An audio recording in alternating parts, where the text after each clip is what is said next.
Hello and welcome to Reef Talk. I'm Scott Anderson with Mile High Reefers. I'm Steve Rotter with Rotter Tube Reef. And this is our first web talk show that we're doing to kind of introduce everybody to us and the reefing community. So today we're going to talk about how we got into the hobby. So Steve, how'd you get into this hobby? That's a really interesting question. I never really wanted to get into the saltwater aquarium hobby. I had a freshwater tank that was a 5-gallon tank when I was in high school, right? Really basic. And it wasn't too much fun. It's just kind of one of those things that just kind of sits on your desk and you do your water changes. That's about it. 20 years passed by and the kids came along and we'd be in the store and they'd go nuts for the fish. So I thought maybe it would be fun to get a 5-gallon aquarium again just for the heck of it. Didn't really want to have the extra responsibility because we already have a mini zoo in the house. But I thought it would be fun for them, and they really enjoyed it. And we loved going to the Shed Aquarium in Chicago, and I always wanted to have saltwater aquarium, but it was just too much work. So I thought maybe I'll get a larger aquarium because the 5-gallon was a little too small. I wound up getting a Nano Cube 28-gallon. During the purchase, I thought, this was a bad idea. I'm wasting my money. I'm not even really into fish. What am I doing? That was a freshwater aquarium. I liked it so much, I thought, I wonder if I should get into saltwater. And I dismissed that thought instantly because it just seemed like too much work and I was too afraid. Then when all the freshwater fish died, I resisted the urge to buy some more. Knowing I really wanted to try my hand at saltwater, I did. So the 28-gallon went to a 75 saltwater, now to the 125. The rest is history. What about you? So I started off in freshwater about 16 years old or so. Had multiple freshwater tanks. My problem was with freshwater, I kind of got bored, right? I mean, eventually you get to the point where you're done. You throw some plastic plants in and some tetras and all that kind of stuff. And I went clear up to Oscars and stuff like that, but it just never was able to keep my attention. So I'd get something pretty nice and then I'd get bored of it and then the tank would start looking like crap. And so I did that for quite a while. Finally, I started seeing some of the reef stuff starting to come along. This is the late 90s. I wanted one but couldn't afford one. But by like 2006, I decided I was going to really get into it. That's when I started my 29-gallon tank. And if you've seen some of my videos, I've talked about this before, but I bought a bad salinity gauge when I set that tank up originally. So my tank did good for like the first 6 months, and then for like 8 years, well, 6 years, my tank couldn't do crap. I mean, I could keep a clownfish alive, but that was about it. Every piece of coral I put in there died, all of that.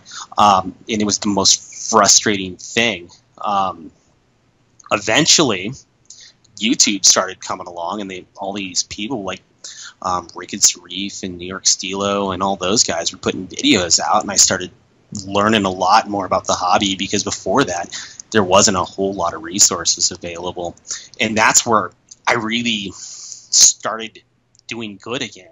I bought my 90-gallon. Another salinity gauge came with that. And that's when I figured out that my salinity was so far off. I had no idea why, because every time I'd check it, I was at 1.026, and then everything I put in there would die, except for my clownfish.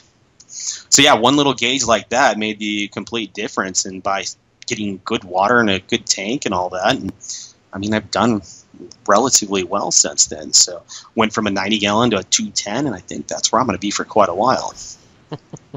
So how old were you roughly when you had that 90, when you got the 90? Oh, I had to be about 30 when I bought that. Okay. So when you said 16? Yep.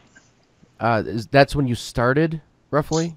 Well, that's when I started freshwater. Freshwater, right. Freshwater, yeah. Okay. Yeah, I didn't get a tank until our saltwater tank until 2006. It was like February of 2006 when I bought that. So I would have been, 24 years old then. I was born in 82, so yeah. Nice. So you like saltwater more than the freshwater? I would never go back to freshwater. Yeah. No offense to the freshwater people, but that's just what we prefer. Yeah. I enjoy watching my saltwater tank, man. I'll just lay on the couch and I'd rather watch that than TV. In fact, that's what I do. I didn't find myself doing that with the freshwater. I mean, I did, but not as much as with the saltwater. The saltwater is a lot more work, but they're both good. I just really prefer the saltwater more. And, I'm not even sure saltwater is that much more work other than mixing up salt water. If you want to do a fish only, in a small tank, I don't think it's really any more work than mixing the salt water. That is true. That is true. Once you get the tank to a good level, I guess I meant to say when things go wrong, right? And you have to do your quarantine tanks and multiple water changes in the quarantines. But here's the thing. I mean, we should be doing that with freshwater anyways, and we just don't.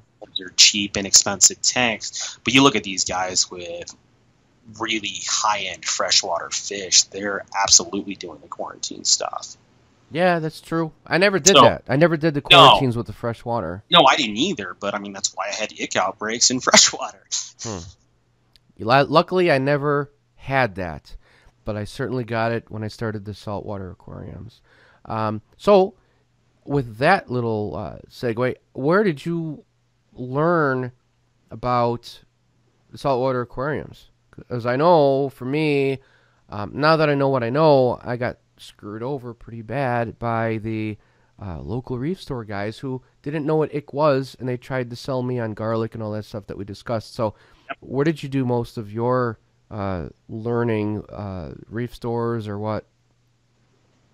Well, early on, I mean, I talked to my LFS, but I mean, they could never really spend the time with you to get you where you need to be a good reefer. I bought books and stuff, but it never really got me where I wanted to be, and that's part of why I failed for so long with my 29-gallon tank. It was really YouTube that got me where I wanted to be.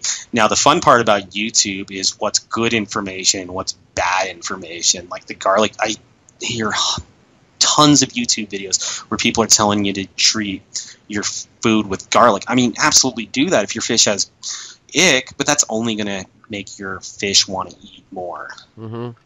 I mean, it's not going to kill the ick parasites, and that's just a myth that keeps going around. So, I mean, it's kind of one of those things where I just watched tons of YouTube videos. I found the people I trusted, kind of listened to what they said, took what worked and went with that, and what failed, I kind of move on. I mean, I still have lots of failures. How about you? How'd you learn all this? Pretty much everything you just said. The local reef store, they didn't want to spend much time with me. One of the guys actually did.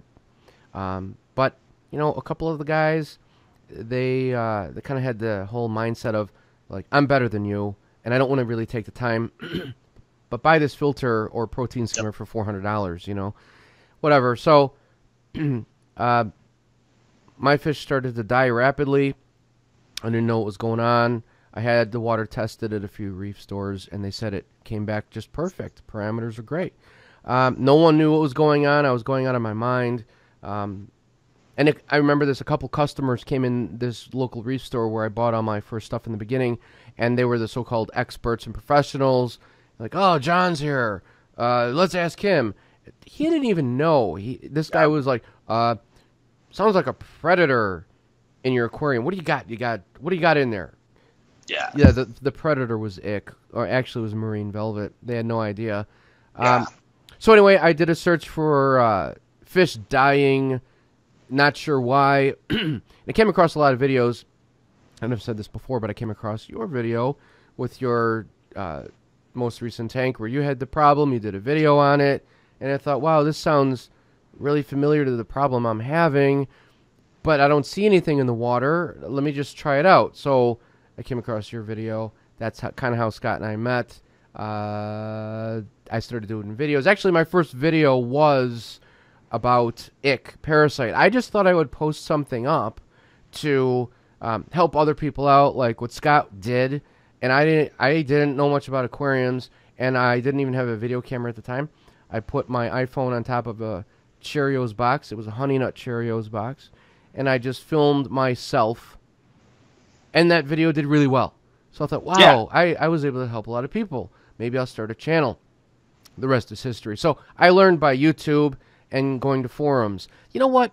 a lot of the forums have Yeah. jerks on them. I'll just say it. I'm honest. Jerks Well, in a on lot 'em. but it's the same problem in the forums where you're running into iffy information. Right. This is a hobby that no one's really a professional at. There's people that are a lot better at it than others, of course, but there are people that will stand their ground. I do, but I only stand my ground if I know that it's correct. If I don't know, I'll Right. admit it. But I don't really go to the forums that much. I do. Nothing bad about forums, but I'm just saying most of the people tend to shoot you down right away, and I don't like that. Yep, I'm with you on that. Unfortunately, with the forum, it's just so easy to sit behind your computer and be a jerk on those. So I hate that part of it, right? Because Right. I mean, you're basically anonymous on there. It's kind of like the YouTube comments we get. Right, yeah. So YouTube seems to be, it is a warmer environment, nicer people. My subscribers, your subscribers, they're all very nice, willing to help each other out. It's just a lot more fun. It's just a lot of fun. You get to be personal with them. They can see you. You can demonstrate stuff with videos. You can comment. You can answer the questions. That's another thing, as I've said in the past, I cannot stand, and you know what I'm going to say, people who do not respond to comments. You got a question, they don't respond. So whatever. But yeah, forums I kind of steer clear from or of. I just spend a lot of time on YouTube. Yeah, I'm with you. The big thing I like about YouTube is I can kind of see somebody's tank and how it's progressing, right? If I see somebody's tank and it looks complete crap, I know I don't necessarily want to listen to what he's saying. But when you got somebody with a really nice tank who's had long-term success with it, that's the kind of guy you want to listen to, right? Even if you don't necessarily believe or agree with everything he says, it's good to see what he's doing, why he's doing it, and listen and think about what he's doing. It's not necessarily believing everything they do, but at least kind of get ideas of what other successful reefers are doing. And to the other end, I like watching a lot of the new guys' channels that are coming out, right? Yeah, right. And I like seeing their tanks grow. I think it's really cool Yeah. to do. I really like that part of it. Me too. And what I've said before in a recent video on my channel, don't just listen to me. Don't just listen to Scott. Don't just listen to one guy. Listen to a lot of people and put your filters on and find the common denominators. If like a handful of people tend to say the same or similar thing, then use that to narrow down your research and follow through on that. But I will tell you, steer clear of the people who say use garlic to kill ick. I had someone who made a comment on someone just commented on one of my YouTube videos, and they mentioned you. Nice. Nice video, Steve. You got Scott going on the star. I'm not sure what that means. I don't know. But I only read the first sentence. There's more to that. But anyway, where was I going with that? What was I saying? Totally forgot because I picked up my phone. What was I saying? We got stuck on the comment, yeah. I'm sure we'll figure this out after we watch the video. Yeah, I'll remember. Anyways, I know we were talking about the ick and some of the comments you've had from that. Well, someone posted a comment recently. By the way, there's no editing on this show. We're not going to edit this. None. There's none. We want to keep it live. We want to keep it raw. And at times we're going to have you guys on here with us, and we're going to go live once in a while. But right now we're doing this through Skype. So once in a while we want to invite you guys to be on the 3 or 4 way, and we're going to have discussions. We want to build this reefing community more and just have like a really cool, fun hangout session, and we'll post them up on our channels so we can all learn. So that's the deal. So I think I remembered what I was saying with the YouTube guy. He posted some comments, not on a video I did, but he did a video on killing ick and using garlic, and that's the way to go. And he said, also, only one of my fish has it. The other guys are fine. I fed him garlic. There's no problem. So I didn't want to be a jerk on his channel, so I just said, that's actually incorrect. Garlic is just going to entice them to eat. Garlic doesn't kill a parasite. It doesn't kill a flesh-eating parasite. He's like, well, I've been in the reefing for 30 years, and I know. That's fine. That's cool. I didn't respond to him. I didn't want to make him upset. I just figured, what works for you, that's cool. I didn't want to make anybody mad. Unfortunately for a reef, I mean, you can get lucky and battle it in the tank. I know that happened to me a little while ago, but for the most part, you've got to treat it with copper, and you can't do that in the reef, so you got to get those fish out. Yeah, and I remember when I saw your video, I'm like, wow, this guy knows what he's talking about. His tank is really kick-ass, so I'm going to trust him. And then when you said put everybody in a separate quarantine tank, a hospital tank, separate them, get them out, because you can only treat them in copper there. You cannot put copper in your display tank. It'll nuke everything and kill your corals and your inverts and all that. And I thought, oh, my God, this sucks. I don't have a quarantine, and I don't want to go through this hassle. This is just too much work. You know what? Maybe everything will just be fine. Maybe it'll just be fine, but I knew it wouldn't be fine because the fish were dying at an alarming rate. I was literally buying a fish every couple days. I'd get home, and my wife would say, I'm sorry, I didn't want to tell you this at work, but someone else died. And then the next day, someone else died. I go out that night and buy another clownfish. That clownfish would be dead the next day. So the marine velvet was just tearing them to shreds. So I finally did what you suggested, and it worked. And it's the only thing that works. Yeah, and I know I get a lot of thumbs down on that first video I did. Maybe you do too, because people don't like hearing that. I know. I mean, if you want to try to battle it some of the other ways, you might get lucky, but for the most part, you got to get those fish out. And with my tank, that's almost a non-possibility at this point. So I'm very diligent with quarantine at this point, so I don't have to fight it. It's a very sad thing about that chevron I just lost, but that's the reason he didn't go right in. Yeah, I mean, that's a good thing. I mean, see the quarantine tank, that fish, for whatever, was sick. It died. It could have passed something on to your main tank. Now, when you get to the level that you're at, even with me, 125 gallon, but your tank with the really nice rock scape and all the rock, because I don't have anywhere near the rock that you have. Yep. You don't want to be tearing that down because the fish are smart. They're going to hide. You don't want to do that every time. And that's what you've got to do. And I think that's why a lot of people say, oh, I'm not doing it. It'll be fine. Yep. Well, it won't be fine. Nope. And I agree. I mean, I don't want to do it either. I mean, the last time I had ick a while ago, I thought, son of a bitch, I don't. Well, you know what? You got to do what you got to do. Don't even think about it. Just do it. And then you'll have the peace of mind that your tank is cleared. I didn't quarantine an anemone that I brought in. Yeah. And that destroyed me. And you wouldn't even expect that. No. So the water, that was what I did. I put it in a separate container with salt water, let it sit in there for 5 minutes, thinking that would be good enough. Yep. Nope. It came in on a drop of water, whatever. So, yeah. So that's the deal. No more corals for me for quite a while. I'm not even using snails or shrimp anymore. No cleanup crew for me. That's what I'm saying. Oh, wow. I know that a lot of people probably hate for saying that, but I don't care. I don't, I do the sandbed vacuuming. Yeah, you need a cleanup crew, right? Well, I'm not. I just don't want to quarantine those guys that I'm totally not risking. Like, what would you do if you wanted to buy another, I'm still shrimp or cleanup crew? What would you do? Snails. I'm still relatively risky. I guess they're going in. I mean, the odds of something coming in on that are just so low, but it does happen.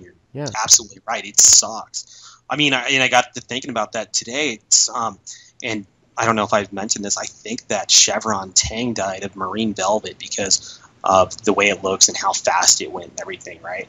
And now I'm sitting here thinking, well, crap, that fish was in a tank that I've bought many things out of in the past, coral, all that kind of stuff. Can I even buy a coral out of that tank now?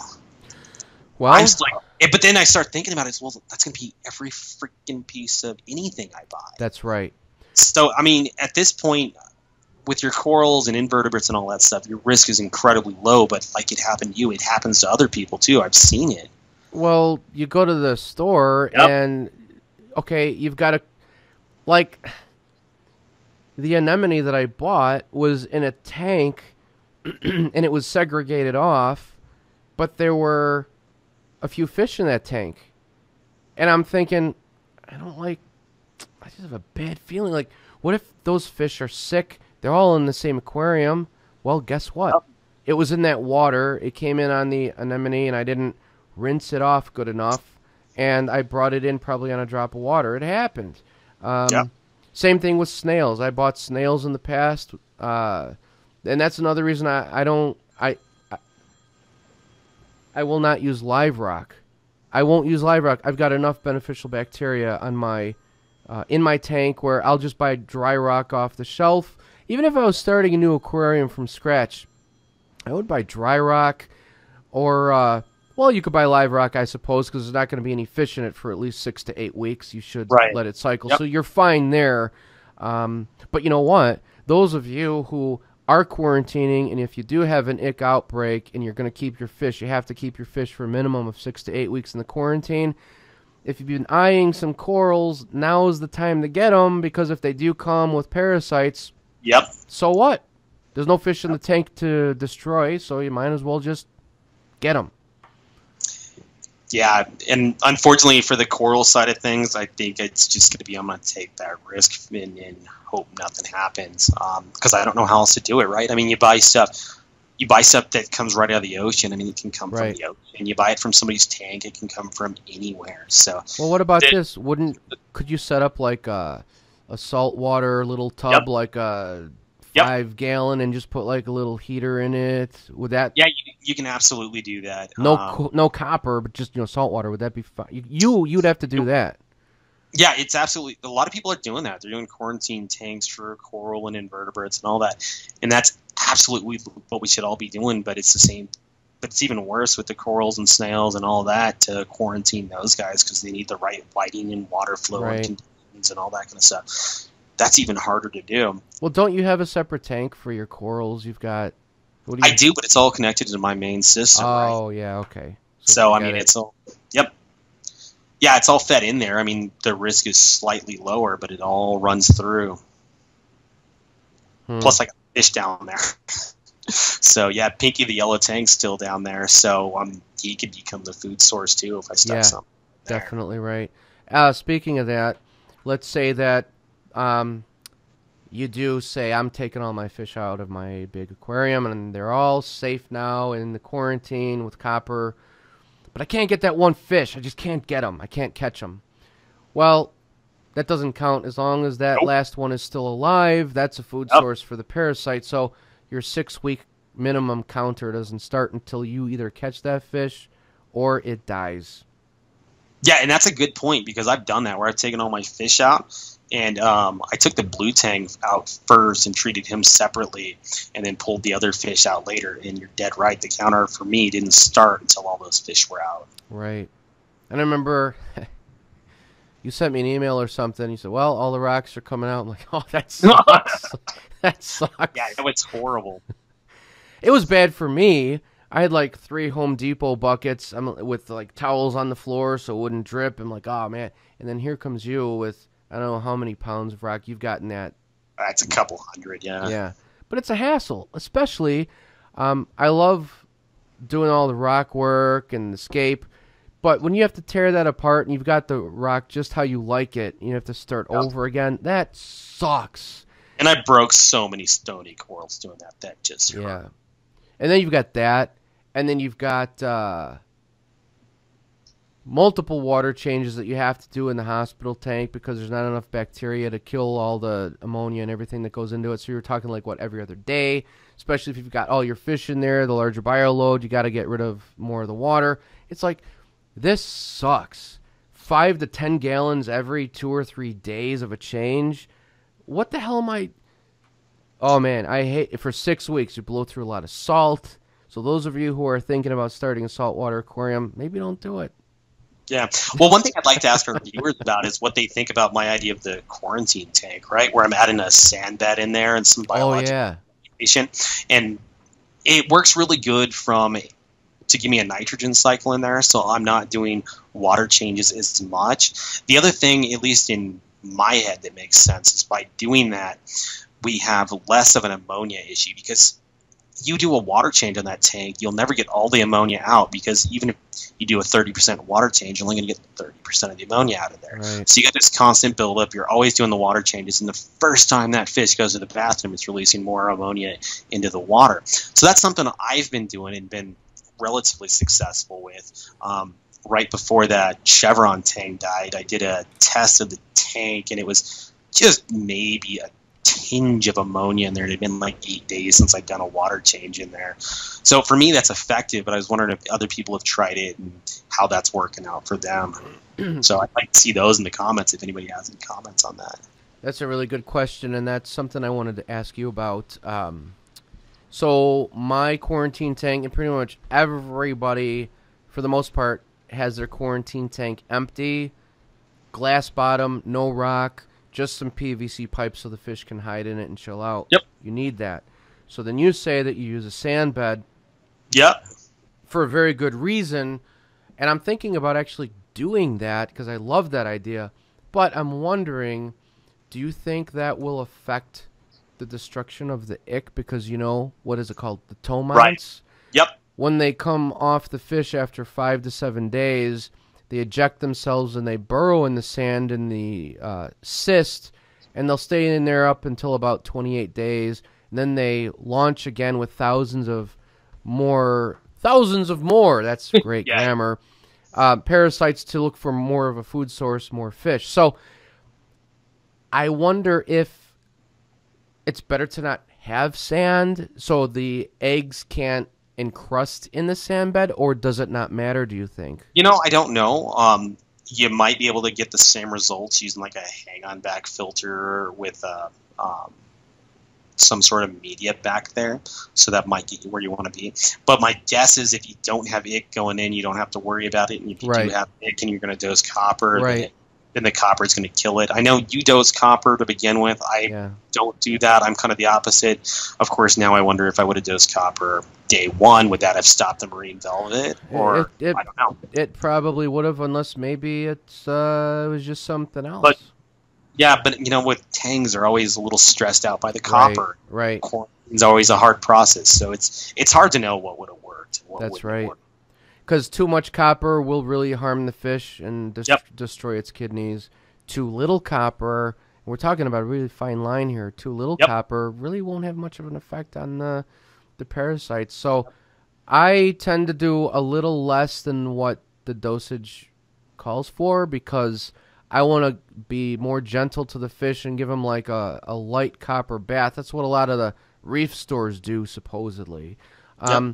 And then after a few days, I'll hit them with the full force of copper and do that for about a week and a half and then let them chill out with no copper. I like your idea of just putting them in the tank and just letting them chill out and be all calm and not have any copper in there and let them relax. Let me get this guy off of me. Yeah, it's just hard to know what would actually work. Here's where I wish there was real science in the hobby to really push this in the right direction, right? But yeah, I know. But we know to kill ick, you got to do the quarantine thing. At least we've got that. So guess what? We're at 28 minutes right now. Woohoo! Look at that. Well, I think this was a pretty good first show. What do you think? Yeah, I think it was pretty good. You guys, I guess we should probably cut it here. Because it's 28 minutes, 28 and a half minutes. And hopefully you guys watched the whole thing. We kind of got carried away. Scott and I were talking beforehand saying, let's make it 5, maybe 10 minutes. Well, that didn't work out. So, you know, it is longer. That's what she said. I didn't know if we're going to do That's What She Said's in the show, but I had to. How can you not? Okay, good. So, okay, so the plan is to do these shows. It's cool to talk and hang out with Scott, and we learn from each other. And you guys, I'm sure, enjoy watching other people talk and debate. Please comment. And, hey, if you want to be on the show, if you've got access to Skype, you know, you just need an internet connection. It's really easy to do. A simple microphone will be fine, or even the microphone on your laptop is great. We'd love to have you on. You have ideas for the show. That's awesome. Yeah, we'd love to know what subjects you want covered. That'd be great. Yeah, let us know what subjects you want covered. If you think of it, we'd love to have you on the show with us. And, you know, we'll see how this goes. So there will be no editing. We're going to just basically upload this Reef Talk show. Hopefully you guys enjoy it. And I think we're talking about doing a podcast too, right? That's the plan, yep. All right. So I plan on posting this to my YouTube channel, Mile High Reefers, and I believe you're going to do the same. Yep. It will be on Rotter Tube Reef, and the audio portion of this will be on, well, the name of the podcast is called Rotter Tube, all right? We talk about reef stuff, saltwater aquarium care. The same video will be on it, but it's going to be audio only on the podcast and iTunes. Do a search for Rotter Tube. You'll see it. As a side note, I also like to interview friends. We do movie discussions and reviews. It's actually quite funny. We make fun of each other. But mostly it's going to be saltwater aquarium care. So anyway, that's it for me. Thank you so much for watching. If you've made it to the half-hour mark, you won nothing. Congratulations. Yeah, make sure you check out Mile High Reefers on YouTube.